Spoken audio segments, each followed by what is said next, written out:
I wanted to make this video of a completely Raptor lined boat. I have not been able to find a video yet or seen anybody that did a complete boat in Raptor liner yet.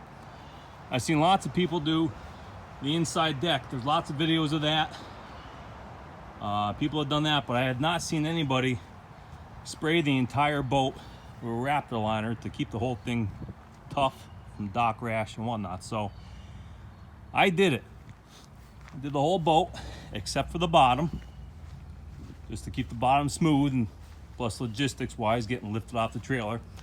So I just masked the line off right there, and I just kept the bottom as the original painted hull. So I just wanted to show you what an entire boat could look like in Raptor liner. I think it came out, well, I think it came out amazing. It's definitely one of a kind.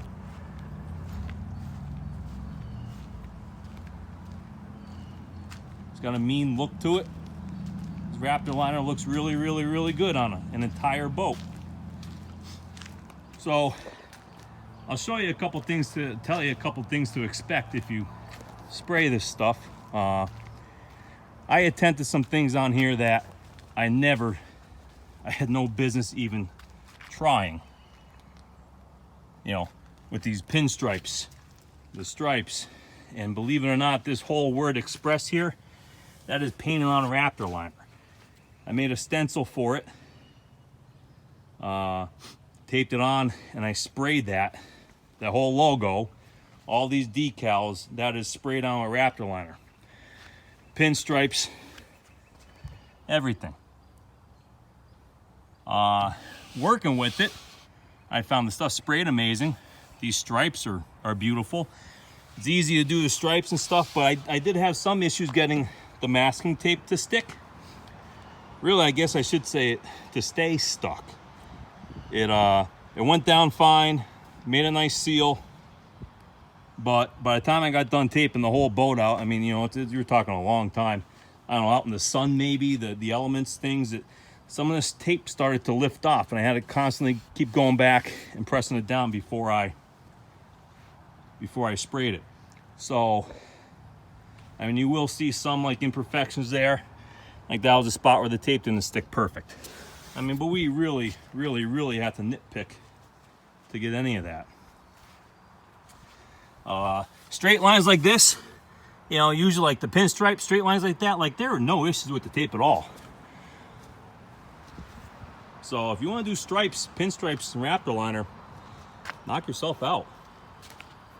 And these stripes came out nice, especially for what this is. I mean, it's a boat. It's not a 69 Chevelle here.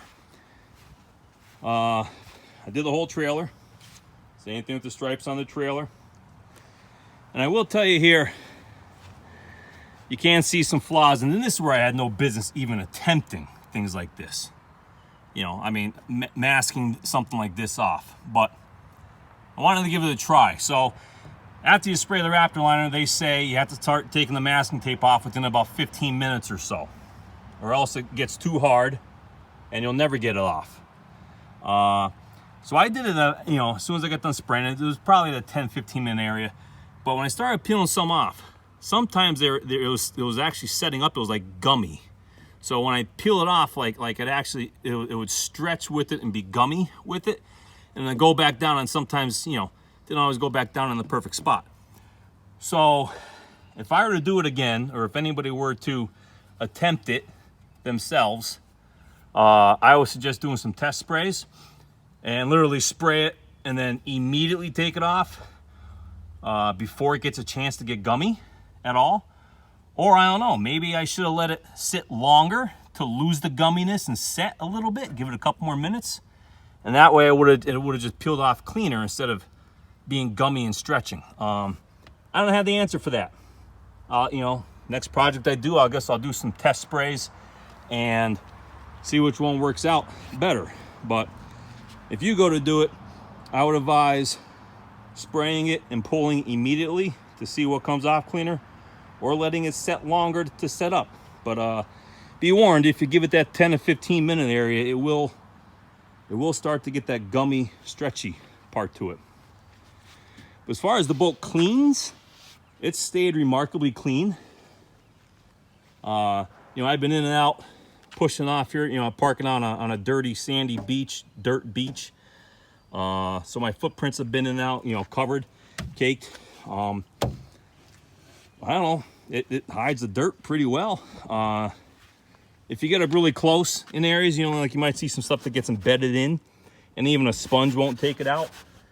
But if you take a pressure washer, you know, it literally, just like your pressure washer on the deck, like you'll see the clean stuff, you know, right underneath it, wherever the pressure washer goes. So it cleans up nice. It stayed tough. I did put a scratch in it myself here after about day one. I did these fender flares, and before I had them attached, I set it on top of the tire.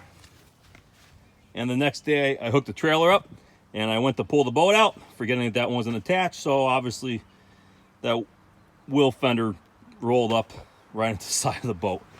But that's about all the damage it got. I tried touching up, which was, I should have just let it be, because the touch-up did not even come close to matching. But other than that, I mean, the stuff has been pretty tough. It's not bulletproof by any means. You know, like this one, I lost a battle on a screw sticking out of a grommet on a dock. But I mean, couldn't imagine what I would have done a glass boat or a regular aluminum boat. So, you know, I can live with it. It's been good.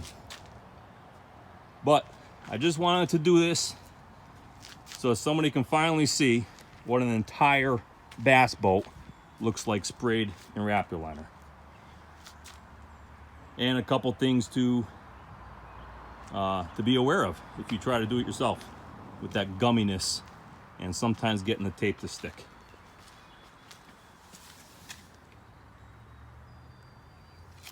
Oh, and the decals. These are decals. They don't stick either. You have to take a heat gun and like a plastic credit card or a heavy-duty rubber spatula or something and heat them up. And when you see it starting to take that texture through it from the heat, that's when you know they adhere good.